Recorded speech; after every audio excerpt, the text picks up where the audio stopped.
Welcome to the center and welcome everyone on Zoom. All those on Zoom, request you to keep your audio on mute till the end of the session. Thank you. Let's chant 1 to 15. Shloka 1 to 15, Adhyay 7.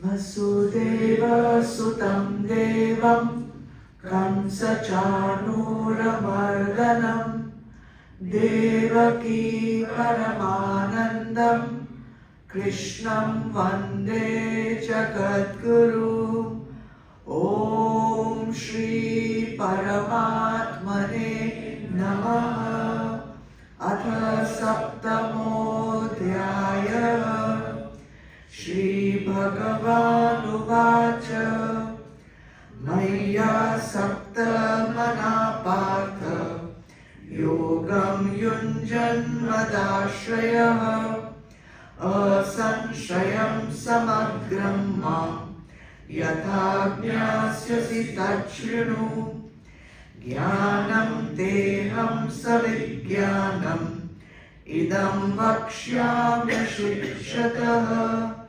Yajñatva Neha Bhuyonyaj Gyatavyamavashishyate Manushyanam Sahasreshu Kaschidyatati Siddhaye Yatatamapi Siddhanam Kaschin Mam Vetti Tattvataha Bhumirapo Nalo Vayu Kammano Buddhirevacha Ahankara iti yamme Binna prakritirashtadha Apareyamitastvanyam Prakritim vidhi me param Jiva bhutam mahabaho Yayedam dharyate jagat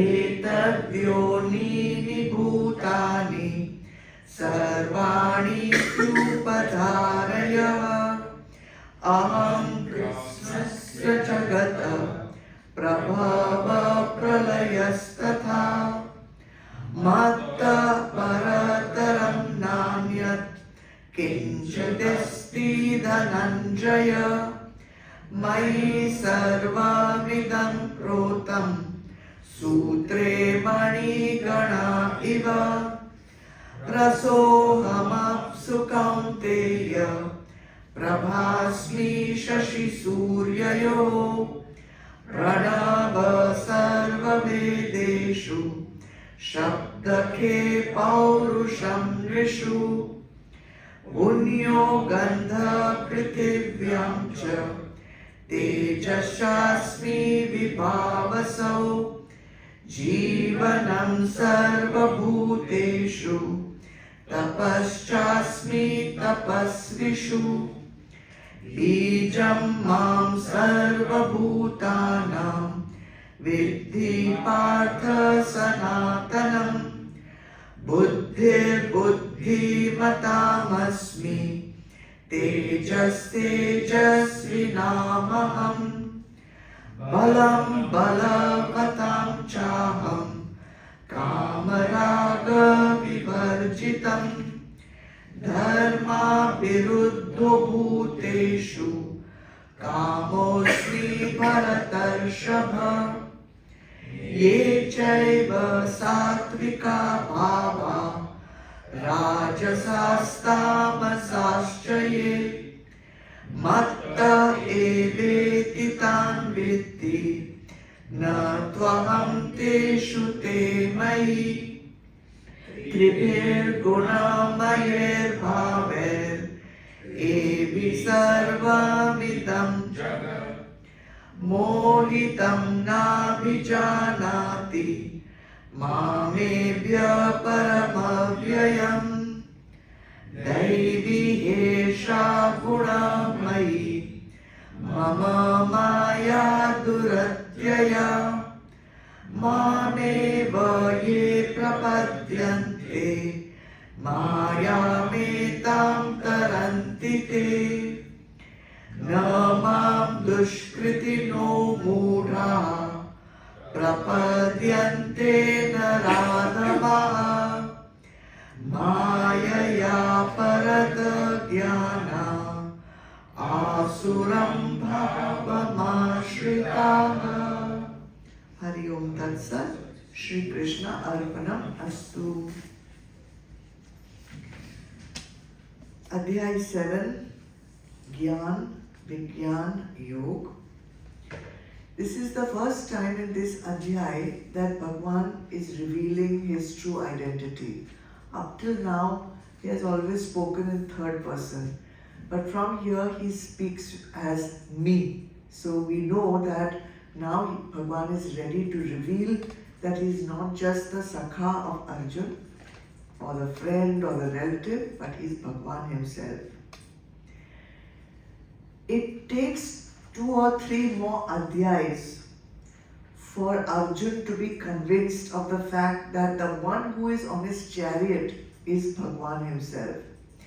And in Adhyay 10, he fully realizes, Arey, the one who is in front of me is Bhagwan. And in the 12th shlok of the 10th Adhyay, Arjun declares to Bhagwan Krishna that he is recognizing him as Bhagwan. And he asks 3 questions to Krishna at that time. He says, questions or requests. He says, I can see that you are Bhagwan. Can you please describe all your divine glories to me? Your leelas, your strengths, your manifestations. Can you please describe them to me? And second thing he asks is, can you give me one method by which I can be continuously in connection with you? I can continuously contemplate you. I can continuously meditate on you. And third, he says, in what form can one find Bhagwan? So these are the questions coming in Adhyay 10. And in Adhyay 10, Bhagwan takes 20 shlokas to describe all his glories. And after describing so many glories, there are more than 20 in Adhyay 10, he says, Arey, what's the use of telling you all these glories? There is no limit to my divine manifestations. There is no place in this entire universe where I am not present. So here in Adhyay 7, which we are on, we are getting one trailer. We are getting one little glimpse of some places where, as a sadhak who is on the journey, not with Bhagwan in front already, how are we able to connect like a Wi-Fi connection? He's giving us in our daily life how we can connect to Bhagwan and see that he is actually present. He is actually manifested in all these different objects that we see in our daily life. And really there is not much to explain as in a philosophy or something abstract, because here we are not talking of abstract. We are talking of Bhagwan's actual manifestation in this universe. But for me, these 4 shlokas which we will do today, and it may take a little longer than 1 hour, they are poetry to me. They are like, it's really a way that, oh my gosh, I can actually feel the presence of Bhagwan in this, in that, in this, in that, if I know how to look. If I can understand how to go beyond the form and just go into the essence of different manifestations. So here Prakriti, we say that nature is divine, but nature has been given the meaning of manifestation. It is actually Bhagwan manifesting through Prakriti, and we also can identify with that and connect. So let's start because it's beautiful. Did we do the invocation? No. We are not. Yes, but We did, chanting, na? yeah. Okay. So let's chant Adhyay 7, Shlok 8 once again. Okay? Shlok number 8. Rasohamapsu kaunteya prabhasmi shashi suryayo pranava sarva vedeshu shabdakhe paurusham vishu. Read with me. Arjun, I am the sapidity in water and the radiance in the moon and the sun. I am the sacred syllable Om in all the Vedas, the sound in ether and virility in men. Let's first understand the words. Kaunteya, you know, means Arjun, son of Kunti. Aham, I am. Rasa, the taste. Remember Tanmatra we did? See, he explained all Tanmatras earlier. So now he can say, I am the Tanmatra Ras, taste. Apsu, in all water.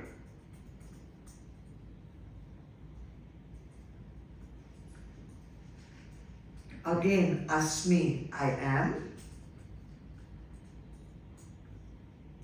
Prabha, the radiance.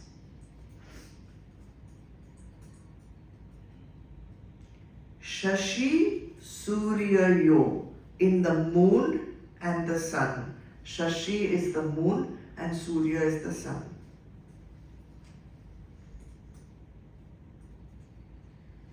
Aham is understood, I am again. Pranava, the sacred syllable Om. Where? Sarva Vedeshu, in all the Vedas. again understood I am, Shabd. Remember Shabd? Yes. Tanmatra of sound. So I am that Tanmatra Shabd or sound where K in ether, in space.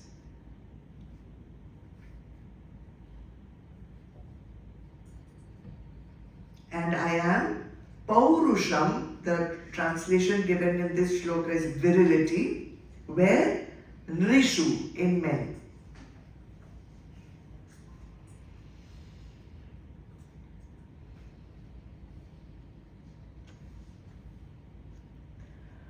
In all the 4 shlokas which we'll do today, there are altogether 14 manifestations which we are going to get. 14 examples of the divine consciousness which is pervading in the entire universe, and as examples we are being given these 14 examples. The point that Bhagwan is probably trying to make here, and what we need to understand, is that we don't need to confine Bhagwan to the temple. We don't need to confine or imprison Bhagwan in the 4 walls of a temple or in our puja room. Bhagwan is everywhere. Wherever you look, there is Bhagwan. And we simply need to develop our chakshu, our divine eyes, so that we can go beyond the forms, beyond the boundaries, beyond our own prejudices, and connect with that essence wherever we are and wherever we look. And also, we don't need to go to this tirth or this temple or this dham to get darshan of Bhagwan. We can get darshan of Bhagwan right here, right now. And that is the beauty of these 4 shlokas. It's pure poetry to my ears. So let's take the first example. Raso ham apsu. I am the sapidity in water. Sapidity means taste. The tanmatra of taste. Rasa. See, everybody drinks water. And we just drink it and we quench our thirst, and that is it. We don't add any meaning to drinking water. But Bhagwan says, if you raise your level of awareness, you raise your level of consciousness, in that water also I am present. See how he's bringing it down to ekdam grassroots level. Everybody drinks water, but nobody thinks of looking for Bhagwan in that sip of water. So this tanmatra of ras is there in all forms of water. In our saliva also, it's also a form of water. And because that tanmatra is there, because that divine presence is there, we are able to taste anything. If that tanmatra was not there, we would not be able to taste. Water itself has no taste. But without water, we would not be able to taste anything. Sometimes when we eat something which is very dry, cardboard jaisa lagta hai. It's like so badly, because there is no taste over there, because it's so dry. So that wetness which enhances our taste, that is the presence of the tanmatra or the divine presence within water. So water by itself is an object, the water. But it's an embodiment for the tanmatra. So what makes the presence of God in that water is that tanmatra. So many shastras are there. Vishnu Puran, Narayan Upanishad is there. Even in Mahabharata, there is one phrase. It says, Apo Narayana. Apo Narayana. Ap means water. Water is Narayan itself. Because of the presence of that tanmatra, because of the divine presence, the water is considered to be Narayan. Ap is water, and Narayan is the Vedic name for Bhagwan Vishnu. You know that, right? Like Rudra is the Vedic name for Shiva. Narayan is the Vedic name for Bhagwan Vishnu. So where was the original resting place of Bhagwan Vishnu? Shir Sagar. He is resting on water.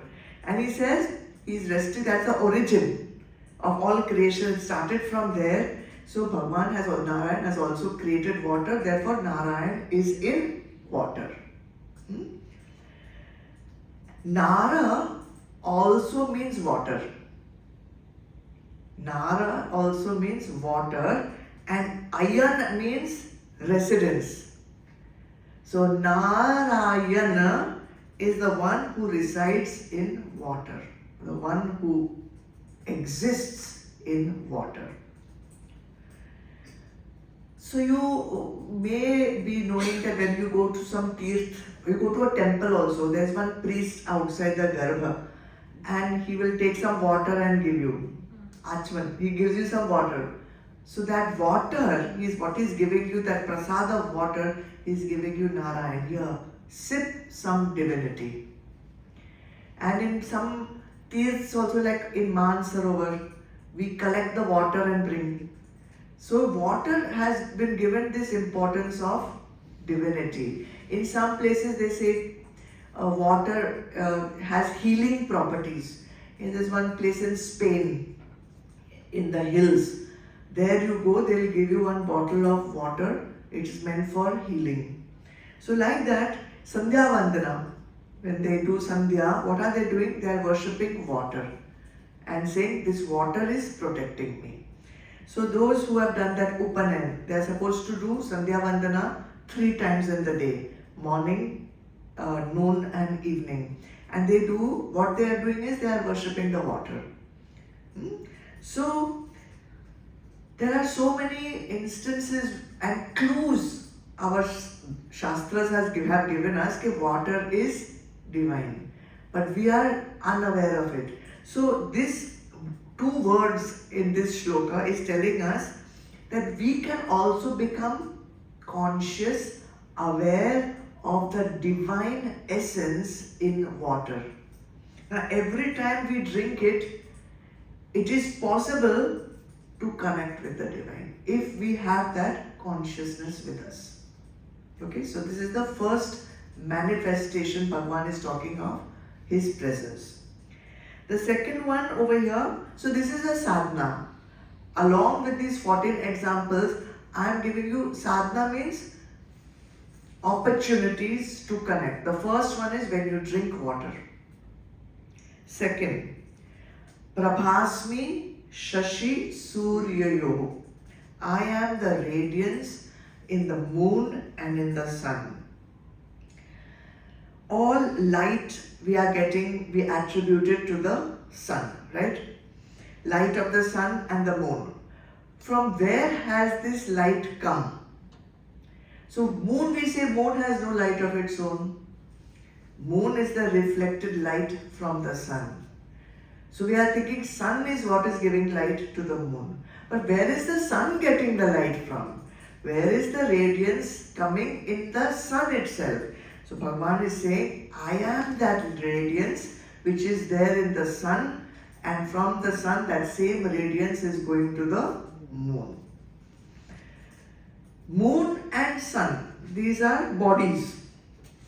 They are embodiments for the divine radiance which is Bhagwan's presence. And that is why in Sanatan Dharma we worship the sun. Every morning we do arg to the sun. Every morning. What are we worshipping? We say, we give that excuse that the rays of the sun are very healing for the body. That is one way of doing the arg. That I am getting this from the sun. But why not now change that view? I am worshipping that divine presence in the sun. That's another opportunity for you to connect with the divine. And moon, every Purnima is a exalted day for in Sanatan Dharma. So when you are in front of the moon, when you are in front of the sun, try to see that, wow, something is coming which is beyond the capacity of the moon to give me this light. It's beyond the moon to give me light by itself, until and unless the presence of divinity is shining through it. So that is your second sadhana. Every time you see the sun, every time you see the moon, you can be reminded of the presence of the divine. Then we come to Pranava Sarva Vedeshu. I am the sacred syllable Om in all the Vedas. Pranava is another word for Om only.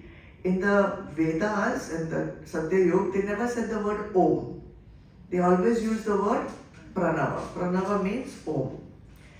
Now, you'll be surprised to know that the Vedas were, you know that they were compiled and categorized by who?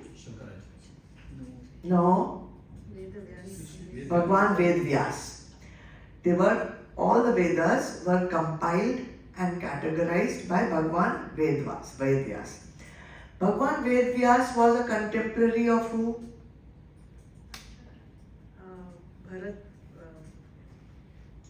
Bhagwan Krishna. Bhagwan Krishna. He was a contemporary of Bhagwan Krishna. Therefore, he was there in Dwapar Yuga. He was there. This was all done in which Yuga? Dwapar Yuga. In Dwapar Yuga, the Vedas were categorized and compiled. So before that time, where were the Vedas? Before that time, there was no physical form of Vedas. There was no physical form of Vedas in Satya Yuga and in Treta Yuga. At that time, there was no book or even those papers called Vedas. So it was simply the syllable of Om, in which the entire Vedas were communicated in subtle form. Okay? In the Shrimad Bhagavad, it says Veda Pranava Ekagre. Veda Pranava Ekagre. It means in the beginning, in Krita Yuga, Krita means Satya Yuga, another word. In the beginning, in Krita Yuga, the Pranava itself was the Veda. Okay? So at that time, words were not needed. Words were not needed to communicate this knowledge. The vibrations of Om, which is the Shabda Brahma, that vibrations only conveyed the entire Vedas. And the rishis, whose minds were so purified and so connected to the divine, they just received the knowledge that was being transmitted through the vibrations of Om. Okay? And then later, in Dwapar Yuga, it got concretized into physical form. In Bhagavad, there's one more phrase, Vedo Narayana Sakshat. The Vedas are verily Narayan himself. Vedo Narayan Sakshat. So, that is why when we hear the mantras of the Vedas being chanted, and they're chanted in a beautiful way, we feel so uplifted. We almost have like a spiritual experience when we hear the resounding vibrations of the mantras being chanted. Therefore, chanting is such a beautiful sadhana. That is why we also do chanting over here. So that is one more way through the chant to connect with the divine. Okay? Then Bhagwan says, Shabda Khe. I am the sound in space, in ether. Sound, Shabd, is the tanmatra of space. We learned that earlier, right? We hear sound through our ears, but our ears is not capable of hearing that until and unless that tanmatra was present in space, right? So, how can we interpret sound? What is another interpretation of Shabd? We are hearing these vibrations. So we hear them through the mantras, right? So now the mantras, what exactly are the mantras? The Shastras say the mantra is the subtle form of the presiding deity. See, everything that has a physical form also has a sukshma form, a subtle form. So this mantra, which we will say the mantra dedicated to Shiva, or mantra dedicated to Mata, or mantra dedicated to Vishnu Bhagwan, Krishna Bhagwan, these mantras are the subtle forms of that deity. So when you chant the mantra, the purpose of chanting the mantra is you are communicating with that deity. So through communication, you are connecting through the mantra with that deity. Now this communication, just if I start chanting something, Om Namah Shivaya suppose, will I directly connect with Shiva? No. Why? Because it needs some sort of practice for me to connect from my spoken word to that subtle form of energy which is Shiva. So the communication has to pass through 4 stages.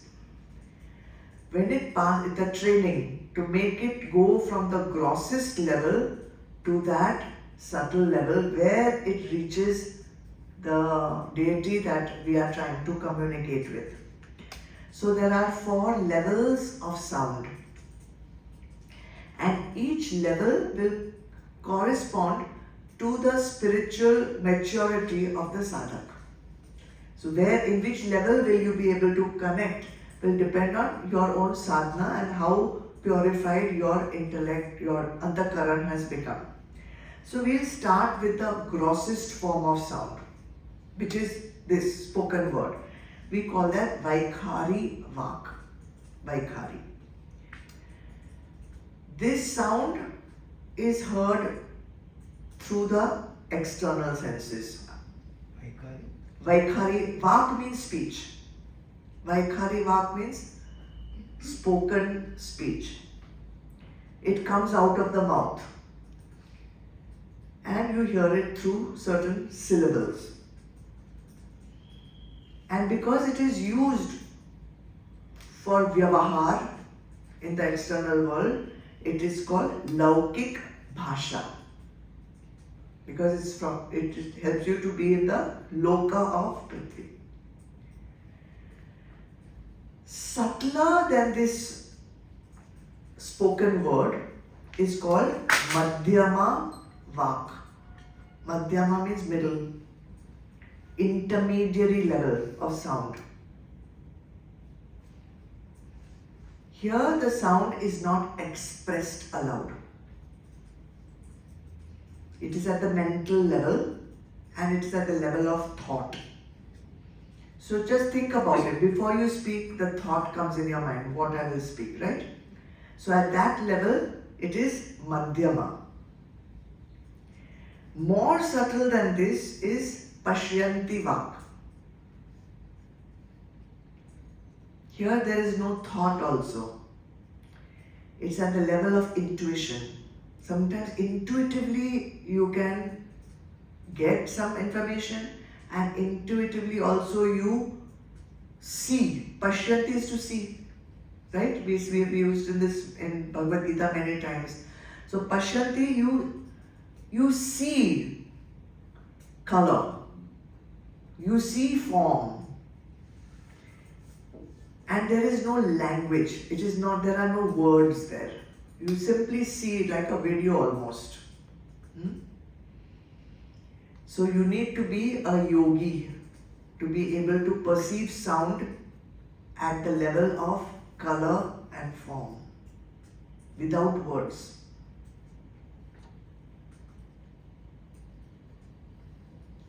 And finally, we have the transcendental sound, which is called Para Vak. that is beyond all faculties. No faculty is used and is another way of saying Shabd Brahma.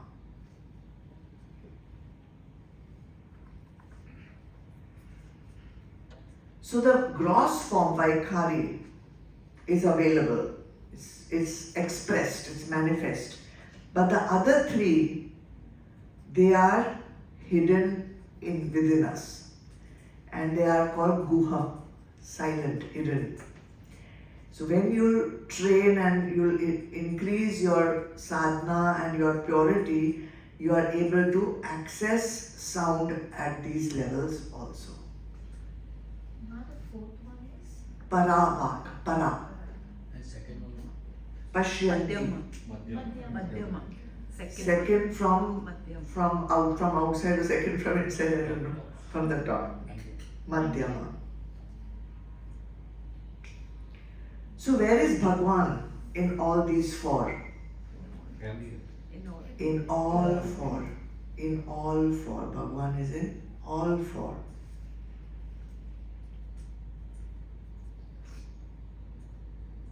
Therefore,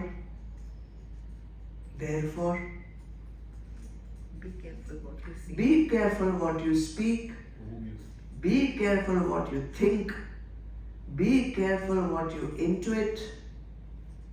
Bhagwan is there. Don't make that malin, impure.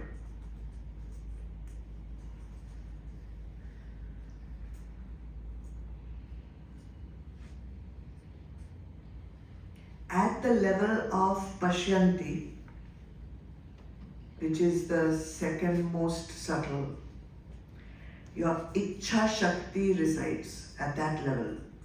So if you have developed your sadhana, your ability to will, your ability to intend things becomes very possible. Pashyanti level. At Madhyama, your mental, your Gyan Shakti resides at that level, and Kriya Shakti resides at the level of Vaikhari. These are the three powers of Prakriti. They reside at these levels. Just the last one. Kriya Shakti, your power of action, power of knowledge, First one. and power of will. These are the three. Vaikhari. Yeah. These are the three powers of Prakriti with which the entire universe gets created. Okay, let's go to Paurusham Vishu. I am the virility in men. There are two interpretations for this phrase. Virility we know means strength and vigor and everything, and that we get from our food that we eat. The Annamaya Kosh becomes strong. So we know that food makes the body strong, but if you thrust food into a dead man's corpse, he will not become strong. So it's not just food that makes the person virile or strong. It needs to be digested, it needs to be absorbed, it needs to be utilized. So what is it that makes this food into a ability to become strong? The divinity. Digestive fire. What do we call it? We have done Adhyay 15. Vaishvanara Agni, the digestive fire. Vaishvanara Agni. And that is the presence of divinity within us. That universal fire, without which no food would get digested, without which nothing would happen, the body would just become limp. And so remember, Adhyay 15, when you can make a note there, you can refer when you go home. 15, Adhyay 14th Shloka. So every time we eat, we are doing one havan to that divinity inside us. So eating also is a way of connecting with the divine. As I said, every daily action is an opportunity to connect with the divine. No need to go to this dham and that tirth. Everywhere Bhagwan is right here, right now. So this is one interpretation of Paurusham Rishu. In some commentaries of the Gita, Paurusham has been translated as willpower. Paurusham, not for Purush, Paurusham meaning Purusharth. Purusharth. It is the Purusharth in men that is the divinity.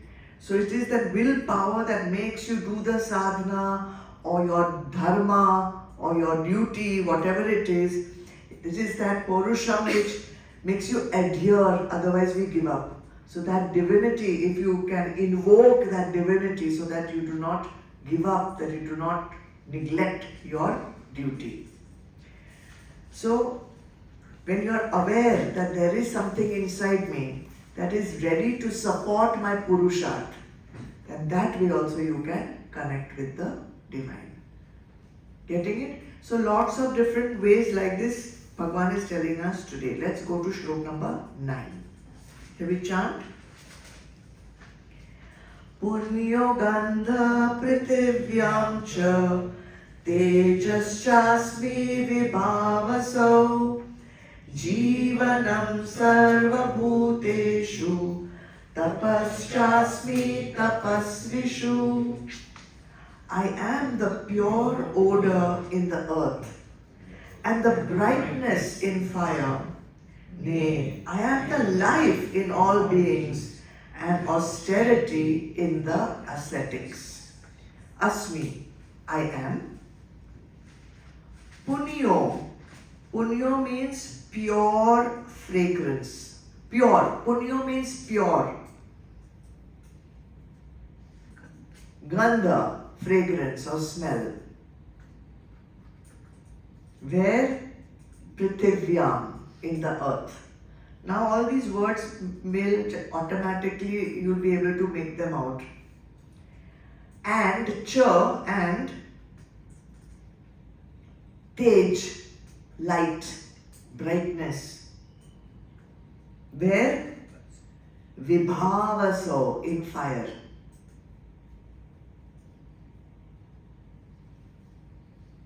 Cha, and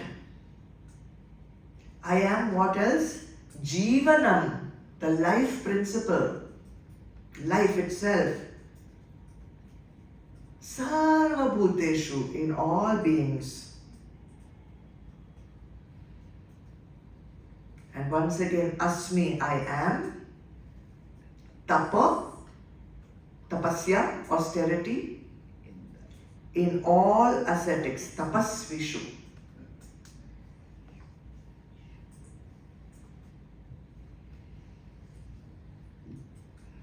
So let's go to the 6th manifestation.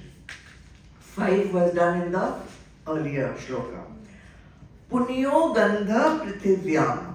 I am that pure, unpolluted fragrance in Prithvi. You remember all the tanmatras? What were they?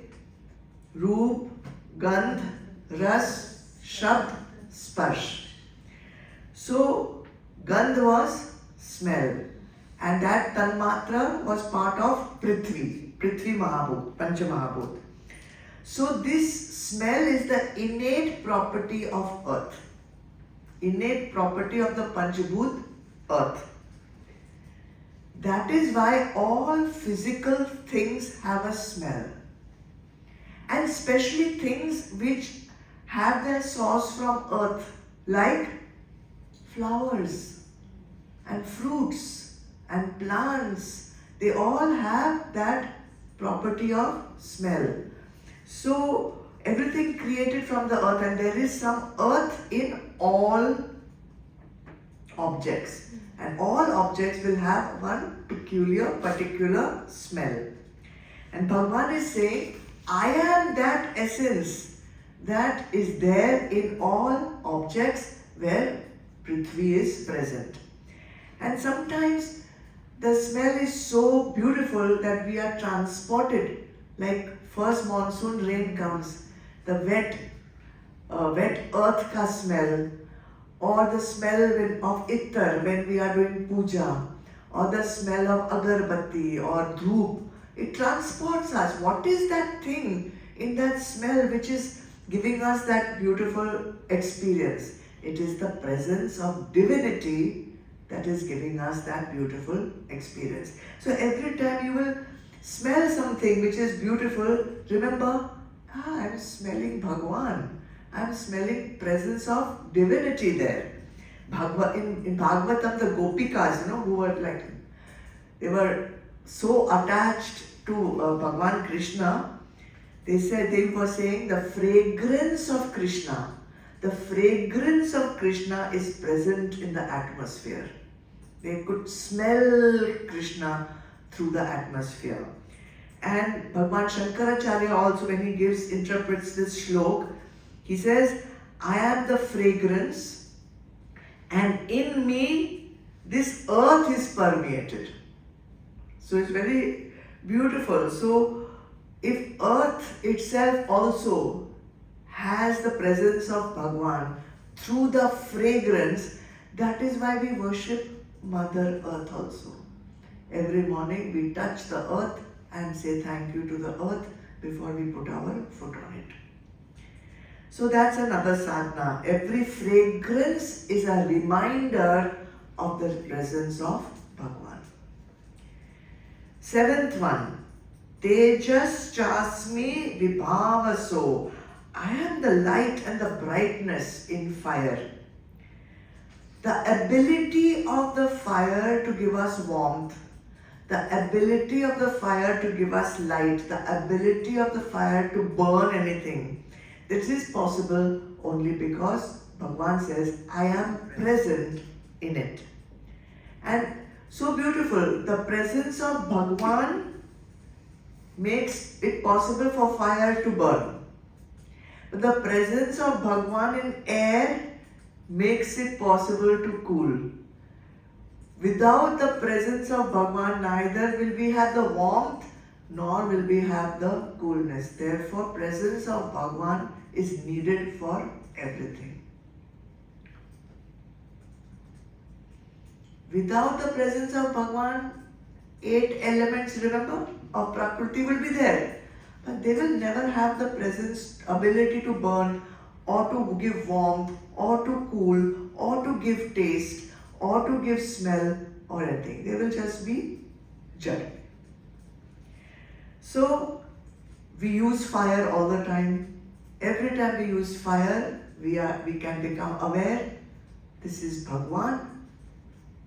Presence over here, which is making us able to use fire for anything.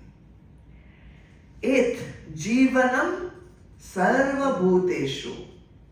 I am the life in all beings. Now this becomes very obvious. I am the life in all beings. But here also there are 2 interpretations. One is just that prana is there, life force is there, atma is there. It enlivens every jad being. It's the chetan inside the jad. It's the sentient being inside the insentient body. Second interpretation, which many commentators have given, Jivanam, they are translated as the ability to work hard. The ability to work hard. For what? For sustenance. The ability to work hard for sustenance. People have to work to earn a livelihood. If they want to survive on planet Earth, they will need food, they will need water, they will need a home, they will need clothes. But this Jivanam is that ability to work hard for your sustenance but peacefully. The ability to toil, work hard, but to work hard peacefully. And this is possible when you invoke that Jivanam, the presence of the divine within you. But when this working changes from our sustenance, means changes from working for need into working for greed. So you want more and more things, more and more wishes, more and more objects. Then it will not be working hard peacefully. Then it will be working hard with stress and strain. So Bhagwan says, become aware of that life force within you and use that life force within you to work peacefully and be content once your needs are met. Don't go on working with so much stress and strain that you are forgetting the presence of Bhagwan only. So what is the way to work like that? Karma Yoga. Karma Yoga. So here the sadhana is work peacefully, be content with what that jivanam is providing you. And then finally, the ninth one in this shloka, tapaschasmi tapasvishu. I am the austerity in the ascetics. So who are the ascetics? Who are the ascetics? The yogis. The yogis, the rishis, who made themselves so pure that they could get the transmission of the Vedas through the vibrations of pranav. So how does this apply to us? Because we are not rishis. How can we be ascetics? Even those who went in Vanaprastha ashram, they would go into the forest, they would bear the cold and the hot, the hunger and the thirst. They got food, they got the pain, the comfort, the discomfort. They were also ascetics, those Vanaprasthas. But what about us? What about us? Whenever we do any kind of tap, When you do any tap, so when you do tap, when you do sadhana, and it becomes uncomfortable, what do you all do? Stop. You do sadhana till it is comfortable. So you are not ascetics if you do that. So if you develop titiksha, not only while doing sadhana, but if you develop titiksha in your day-to-day life, when there is hunger and thirst, when there is insult or praise, when there is pain or pleasure, if you are developing titiksha in your day-to-day life, then you are also an ascetic. You do not have to be sleeping on a bed of nails or standing or doing some physical, grand feat to be a tapasvi. And all sadhaks need to be tapasvis. Otherwise, you will not invoke that presence inside you. You are comfortable. You stop doing the sadhana. You stop doing anything. When it becomes uncomfortable. The presence of a person who is like a sandpaper, you stop going there. You stop, you do not want to allow discomfort to enter. No, Bhagwan says, I am that divine principle which will support you if you do tapas. So you can connect with the divine through tapas. In Taittiriya Upanishad, they say, tapo brahmeti. Brahma is tapasya. Okay, Brahma is tapasya itself. So if you are doing tapasya, if you are bearing hardship, if you are able to develop titiksha and just live through the hardship, you will connect with Brahma. Because it will be sandpaper polishing you and you are getting more and more radiant. Alright, so that makes 9 manifestations in the 9th shloka we have finished. Let's go to shloka number 10. We read it first. Bijam mam sarva bhutanam Viddhi partha sanatanam Buddhir buddhi matamasmi Tejas tejasvinamaham. Arjun, know me to be the eternal seed of all beings. I am the intelligence of the intelligent, the glory of the glorious am I. Beautiful, lovely shloka. Partha, you know, means Arjun, son of Pritha, Kunti. Viddhi mam, know me. Vidhi, know, mam, me. Know me. What? As Sanatanam, eternal. Bijam, seed, source. Sarva Bhutana, of all beings. I am the seed. I am the source of all beings. Then he says, Asmi, I am. Buddhi, wisdom, intelligence. Of who? Buddhimatam, of the intelligent. I am the wisdom or the intelligence of the intelligent people.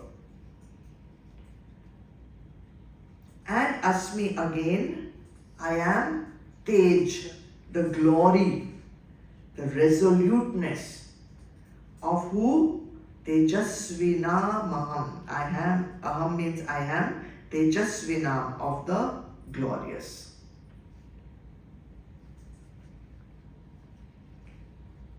Bhagwan starts this shloka with Vidhimam, know me.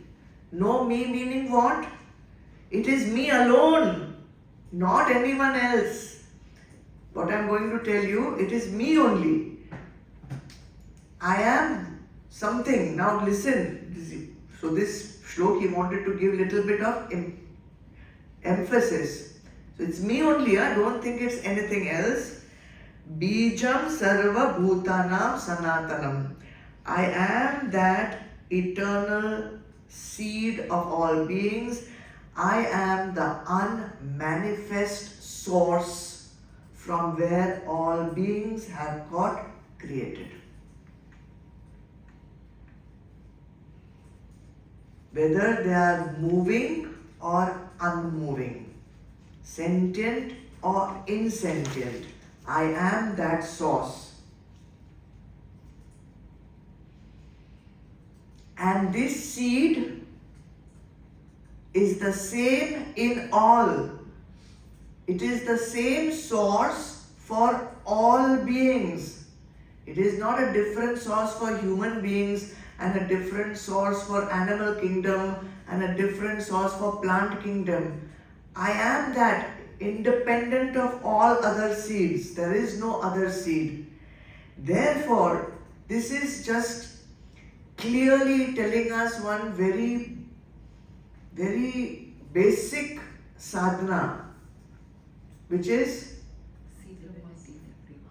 See divinity. see divinity. Keep samatva bhav. Keep samatva bhav. Be equanimous towards all beings. Because everything is that.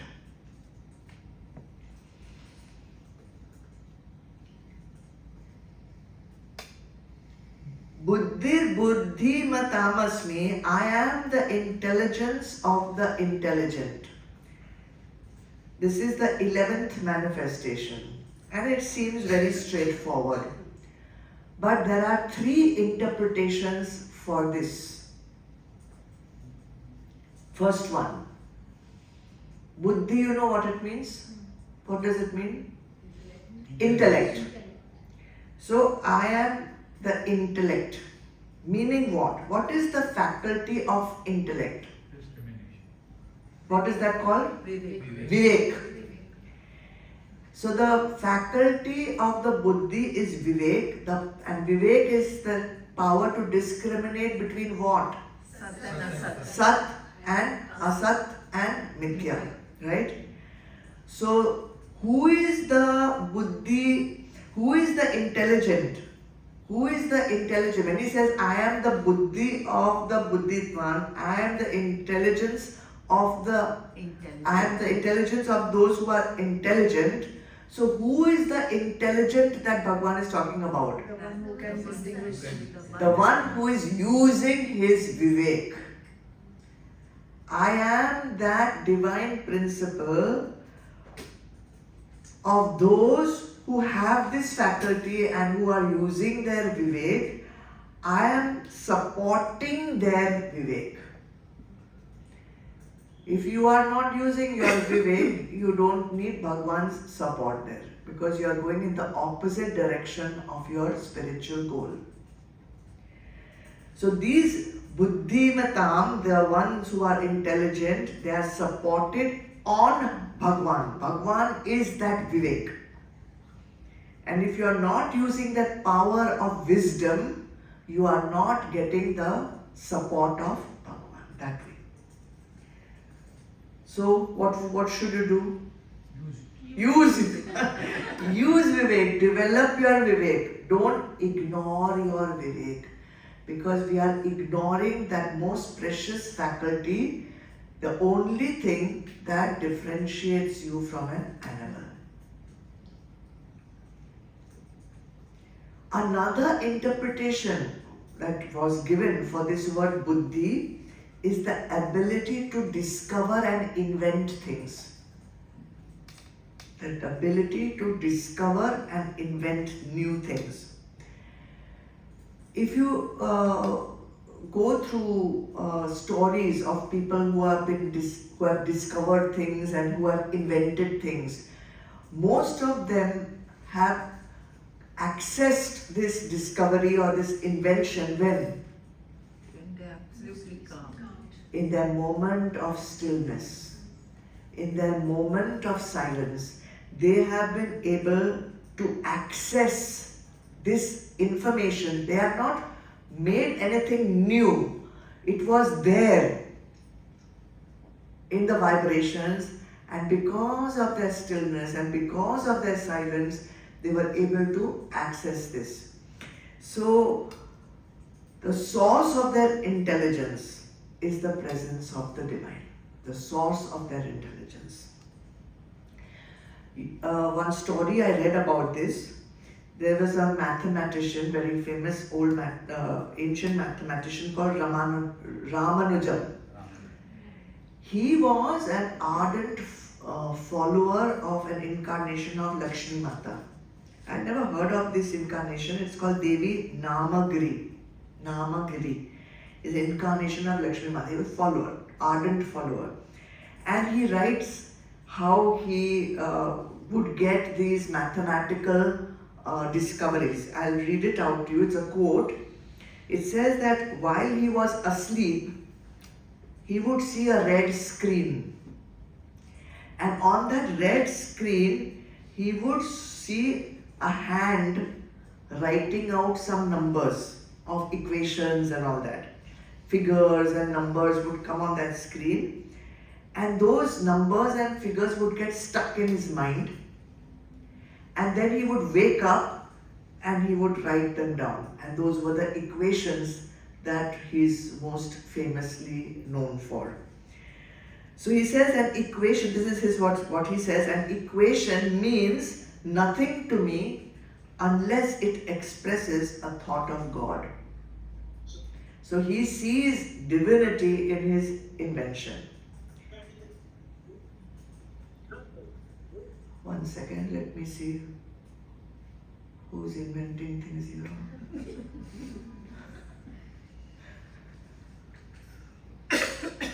Okay. Found.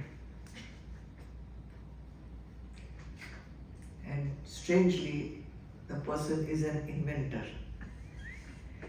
There's a third interpretation for this buddhi. It's very beautiful. It is the ability to absorb the teachings of the Vedas and the Upanishads. The ability to absorb these teachings and withdraw into the self. Because if you absorb the teachings, you will automatically withdraw into the self.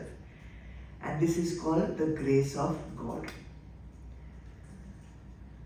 So whichever way you want to connect with Bhagwan through your intellect, either you use the intellect and develop your viveka, or you become so silent that you become accessible to all the knowledge of the Laukik world, of the material world, or you become so silent that you access the self itself.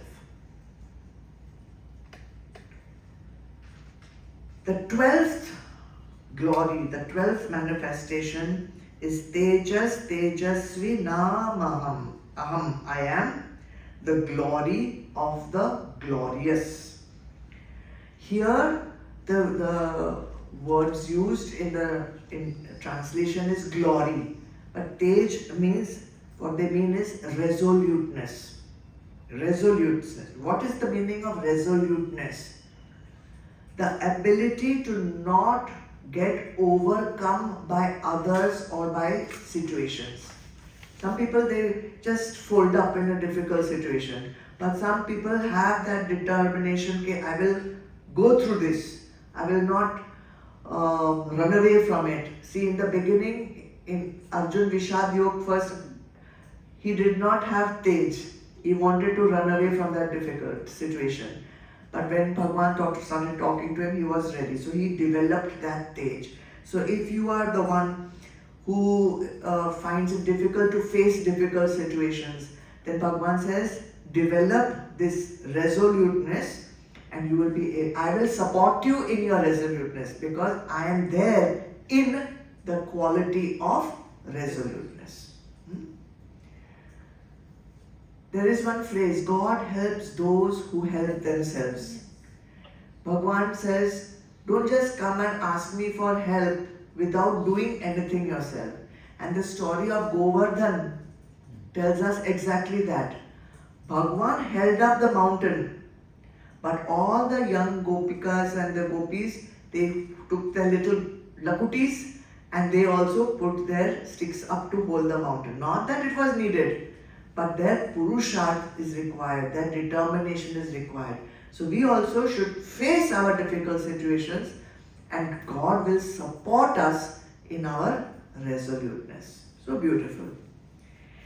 And now, the last two manifestations in the last shloka for today, number 11. Let's read. Balam balavatam chaham kamaraga vivarjitam dharma viruddho bhuteshu kamosmi bharatarshabha. Arjun, of the mighty I am the might, free from passion and desire. In beings I am calm, the conjugal desire, not conflicting with virtue or scriptural injunctions. Very beautiful and very important. Cha always means and, you know that. Aham, I am. Balam, might. Balavatam, of the mighty. I am the might of the mighty. But here comes the important part. Vivarjitam, devoid of, free from. Calm, desire, and rag, attachment.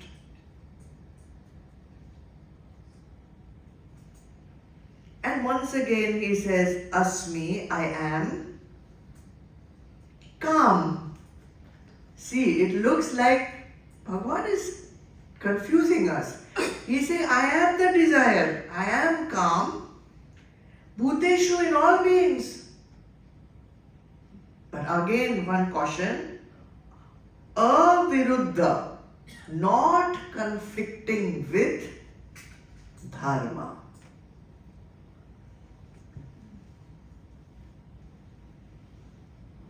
Got it? Bharatarshava, scion of the Bharat dynasty. Bharat dynasty, not Bharat. Bharat dynasty. Okay, let's go to this one. Beautiful one. Balam balavatam chaham. I am the might of the mighty. Okay. So tell me, what is the meaning of might? The strength. Strength. Okay. And so who are the mighty? Those who have strength. Those who have strength. So what do you mean by strength? Physical, mental, emotional, all those things.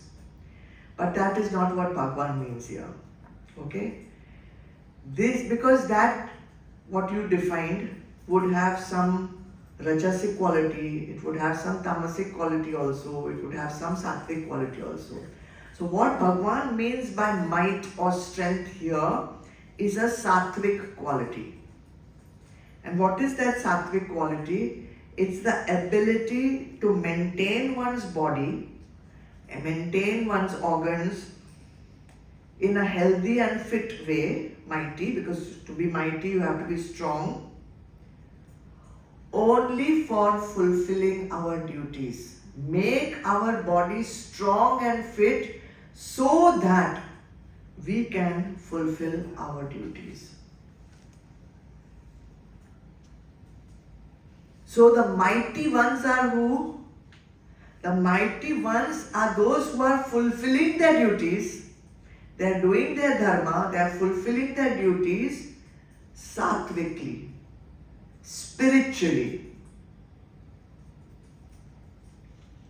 So what does it mean to fulfill your duties sattvically and spiritually? How should we be doing our duties? Bhagwan says, Kama Raga Vivarjitam. What does it mean? Free from Kam and Rag. Free from passion and desire. Okay, once more. Gokul, please put your audio off. Okay. Bhagwan is drawing our attention to one very important fact. We would not be able to do our duties sattvically or spiritually if our strength was colored by Kam and Rag. Let us understand that. Firstly, Kam. Kam we know means desire. What is desire?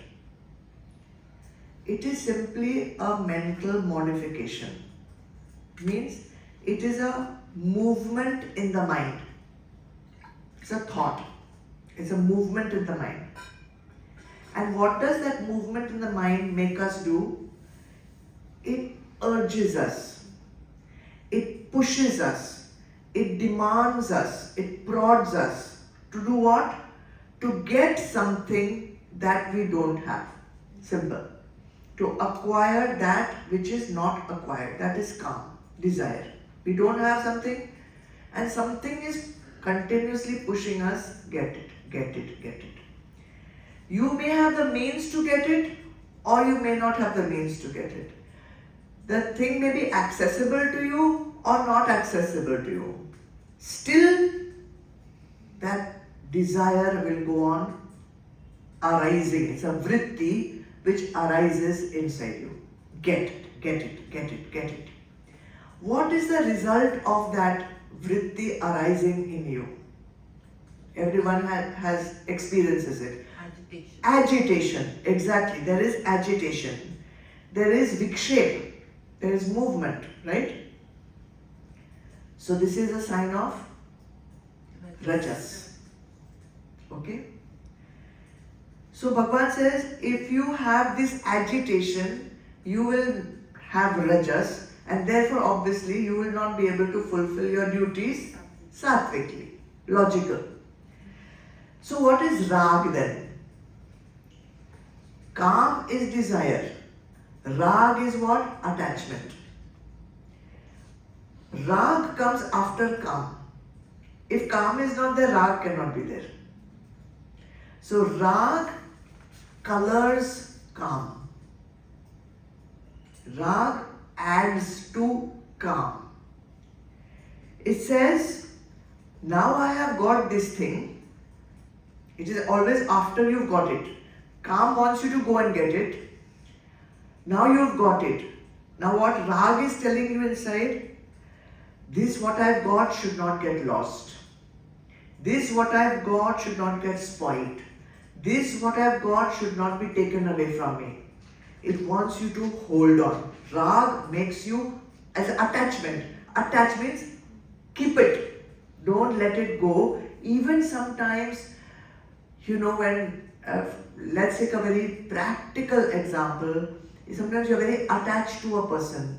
You don't want that person to die. Even that person is in a state of death soon. You don't want that person to be taken away from you. So that is rag. So what happens? What is the result of rag and this attachment that you don't want to be separated from that thing? What would be the result of that? Continuously, if you are feeling that rag, what will be there? Fear. Exactly. There will be fear. What else?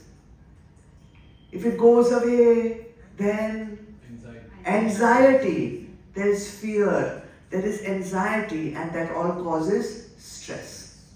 So this is almost tamasic in nature. So then obviously, if you are in tamas, how can you do your duties sattvically? Therefore, Bhagwan is saying, the might of the mighty are those who are taking care of their body to do their duties without the presence of calm and without the presence of rag.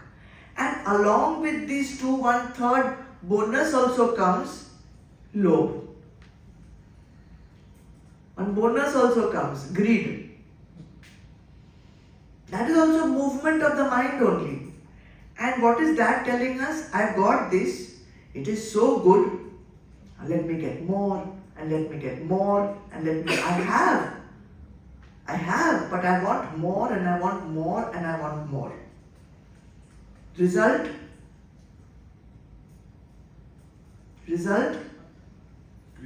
Greed. More than that. When you have greed and you want more and more, pride. Unsatisfaction. Jealousy. Unsatisfied. Discontent. Correct. It is definitely not a strength of the mighty. Okay? It will definitely not let you do your duties spiritually or sattvically. Because also greed creates ahankar. I have more. You don't have, but I have. Pride. Okay? So, agitation, fear, anxiety, insecurity, lack. If all these things are there, how will your energy be? Drain of energy. Drain of energy. In drain of energy, there is paralysis of action. If there is paralysis of action, where is the might? And where is the mighty? So it starts off with rajas, greed, calm, attachment, but it takes you into tamas, inaction. Therefore, Bhagwan says, might of the mighty is there, devoid of calm and rag. And that is why it's so important for us to work on our desires.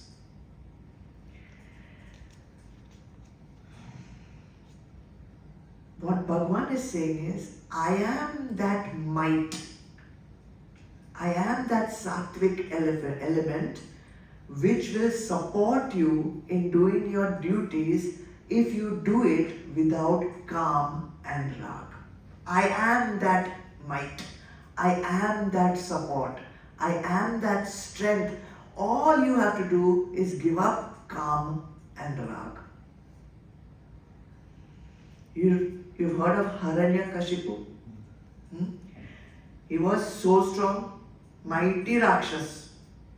So you can say mighty. If you have to give an example of who is mighty, you will say Hiranyakashipu. He had done so much sadhana, he had got so much strength. But his strength could do no harm to Prahlad, child. Could not do any harm to Prahlad, such a gentle small child, because his might was filled with Right. calm and rag. Hiranyakashipu, right? So when he could not do any harm to Prahlad, the katha goes, he asks Prahlad, Kasate balam, what is your strength? Kasate balam. And Prahlad answers, Balam me Vaikuntha. The Lord of Vaikunt is my strength. The Lord of Vaikunt is my strength. So, remember, if you give up calm and rag, there is nothing that can vanquish you. There is nothing that can come in the way of your conviction that I have to do my duties and I will do them sattvically and I will do them spiritually. And when you are convinced that Bhagwan is supporting this, so what will go away? Fear. Fear. All this worry and fear of the future, gone. Anxiety and all this, lack and whatever will happen. And Bhagwan is supporting me. Hello. And that is the meaning of that slok we did. Yogakshema.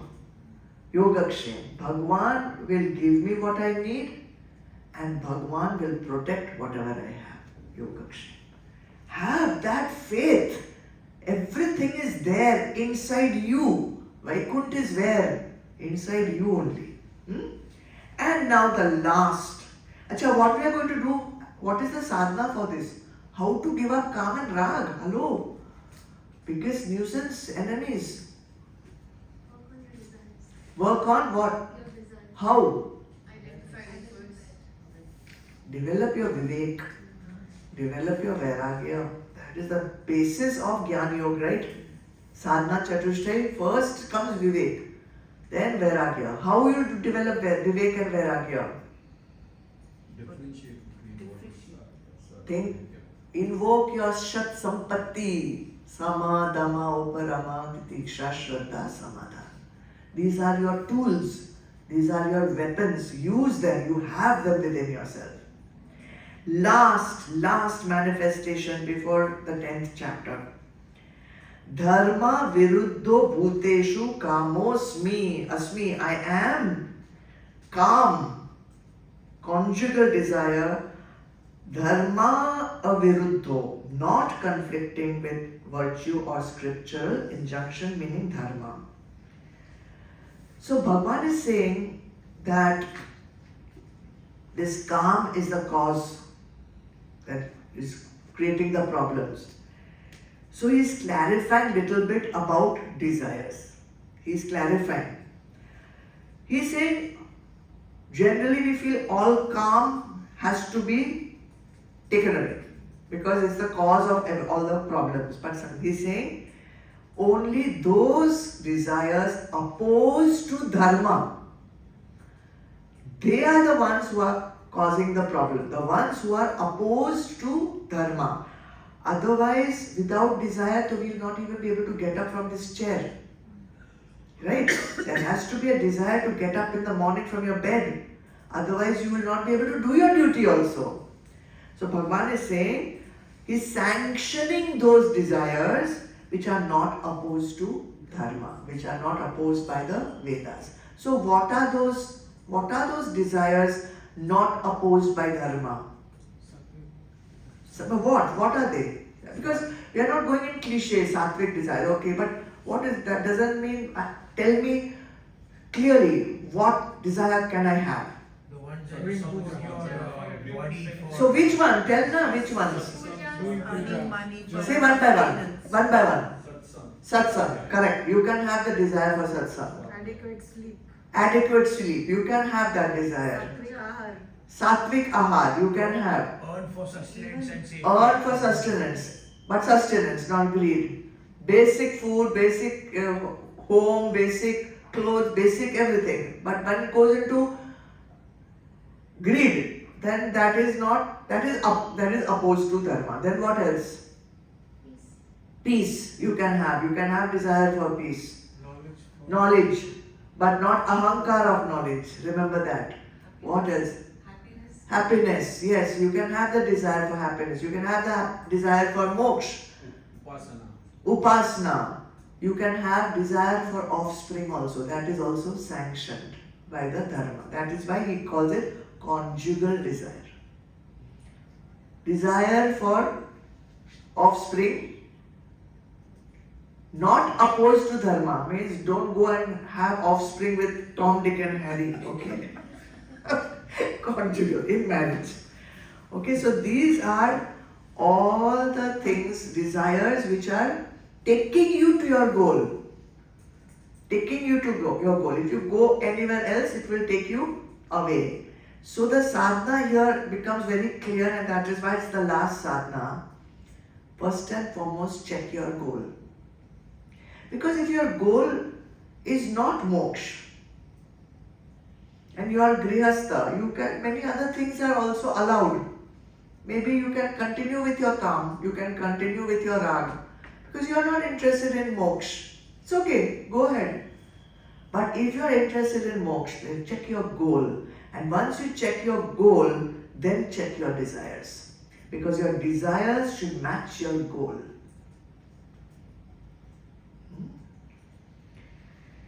So, not opposed to dharma. Again, you can check your dharma also. You are in varna, your ashram, your varna. And even if you are in grihastha, but your goal is moksha, then in grihastha also you have to get rid of kam and rag. Not interested in moksha, then it's okay, go ahead. Few more lifetimes you can take, no problem. Okay.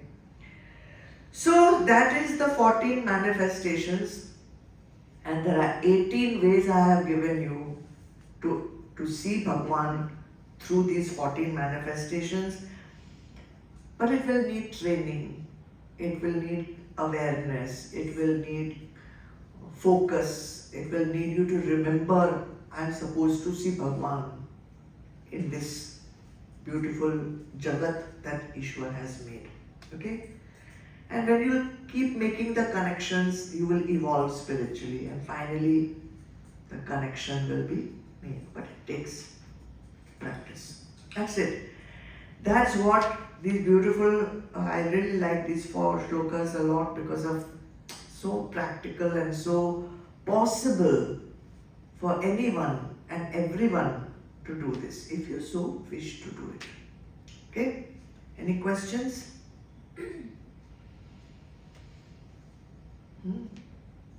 Okay, so let's end the session.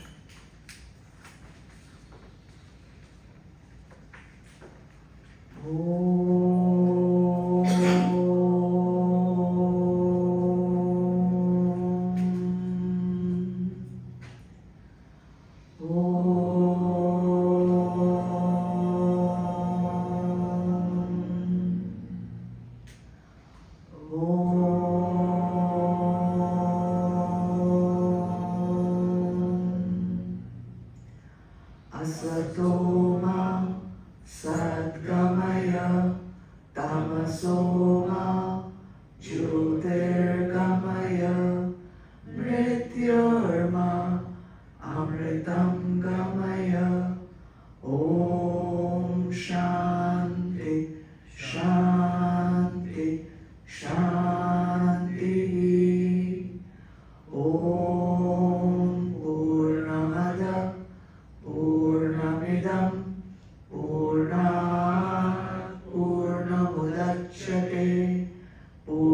पूर्णस्य पूर्णमादाय पूर्णमेवावशिष्यते।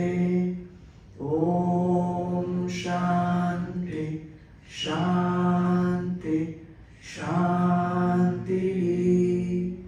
हरि ओम। श्री गुरुभ्यो नमः। हरि ओम।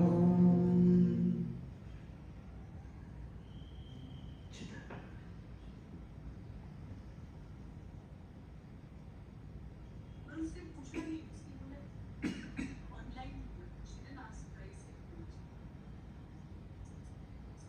price